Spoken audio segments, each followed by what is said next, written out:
Science class 7 बाब 11 सबक 4 circuit. आवां साइंस उस्ताद नजीला चन्ना आवां के सिंधा लाइन स्कूल में भलीकार। असांजे जो लेक्चर जा मौजू आहिनि सर्किट, सर्किट जा हिस्सा, सर्किट पार्ट्स, खुलियल ऐं बंद circuit, open and closed circuit. Electric circuit, electric current जे वहिकिरे लाइ हिकु रस्तो घुर्बल हूंदो आहे। इन रस्ते खे इलेक्ट्रिक सर्किट चइबो आहे।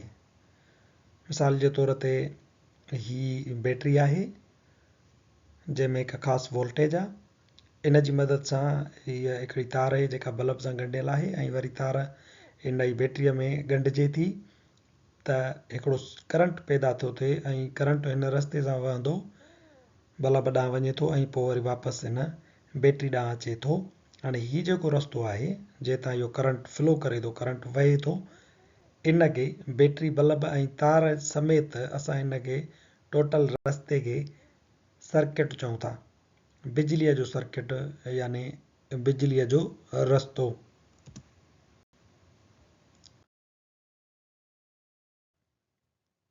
इलेक्ट्रिक सर्किट जा हिस्सा, जॾहिं असीं इलेक्ट्रिक सर्किट ठाहींदा आहियूं त उन में बैटरी यानी के बि सेल हुजनि या बैटरी हुजे, बल्ब ऐं तार जो हुजणु ज़रूरी आहे।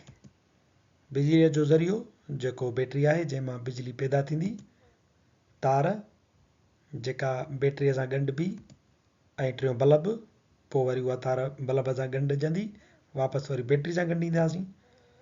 चोथों जेको आहे सो इन में बटण पिणु हूंदो आहे। बटण खां सवाइ सर्किट ठही वेंदो पर उनखे खोलण जे लाइ, बंदि करण जे लाइ बटण जो इस्तेमालु थींदो आहे। सो चोथे हिसे खे असां बटण सॾियूं था। बाक़ी ही टी शयूं हुजनि, बिजली जो ज़रियो हुजे, बैटरी हुजे, को बि सेल हुजे, तार हुजे ऐं बल्ब हुजे, त इहे इलेक्ट्रिक ठाहिण जे लाइ काफ़ी आहिनि टई।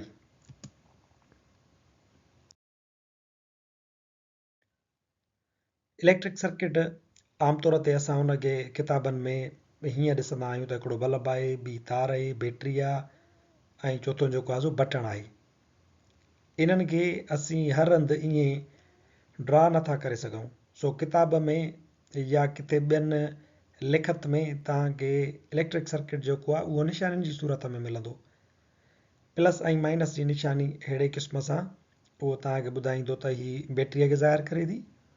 हेॾा ई बटण आहे त बटण तव्हांखे हीअं स्विच जेको आहे उहो हिन सूरत में मिलंदो।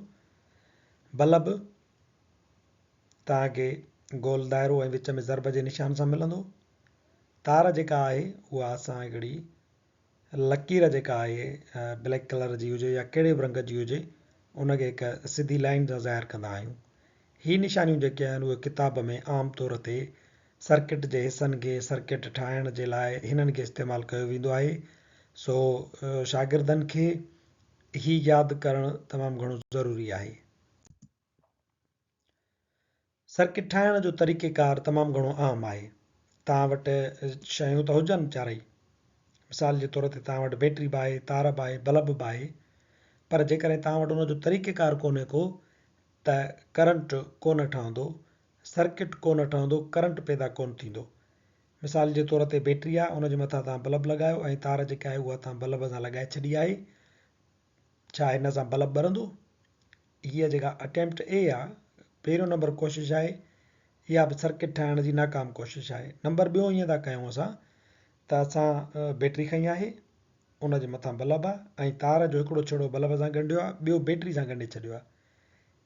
हीअ जेका ॿी कोशिशि आहे, इन में बि बल्ब कोन ॿरंदो।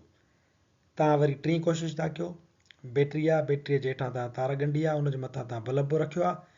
तार जेका आहे उहा मथे कंहिंसां न बैटरी सां था ॻंढियो न बल्ब सां, त इन सी वारी कोशिशि में बल्ब न ॿरंदो। तव्हां वरी डी कोशिशि कयो था, बल्ब में ई छेड़ो कढो था ऐं बल्ब में ई ॻंढियो था, पोइ बल्ब खे तव्हां बैटरी ते था रखो त इन में बि सर्किट कोन ठहंदो, बल्ब कोन ॿरंदो।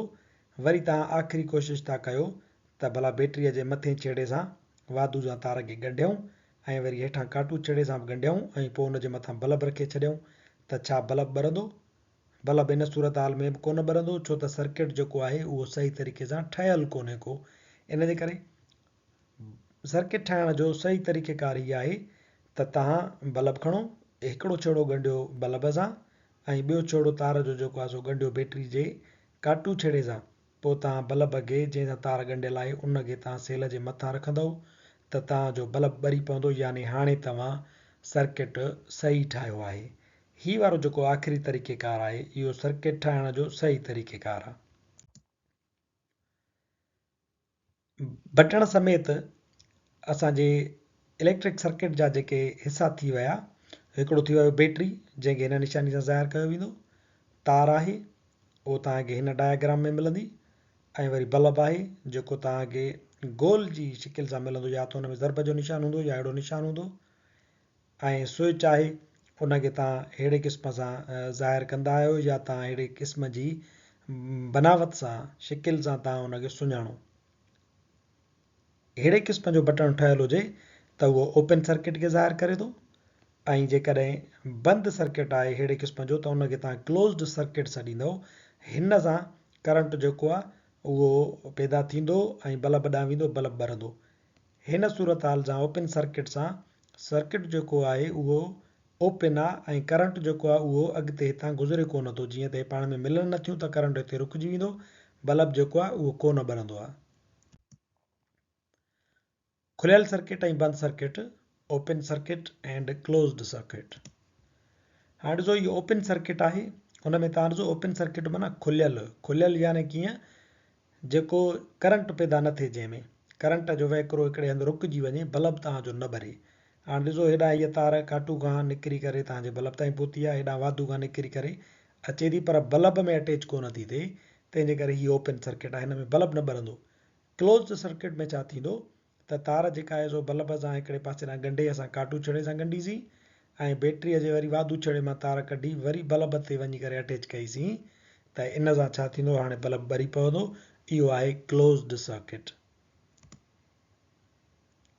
ओपन सर्किट में हीउ बटण ॾिसो मथे थियल आहे, असां हिनखे पंहिंजी ॿोली में चवंदा आहियूं त बटण बंदि आहे, इन जे करे तव्हांखे बल्ब जेको आहे विसामियल थो नज़र अचे। हाणे जंहिं बि शइ जो तव्हां बटण बंदि कयो था उहो सर्किट ओपन चइबो।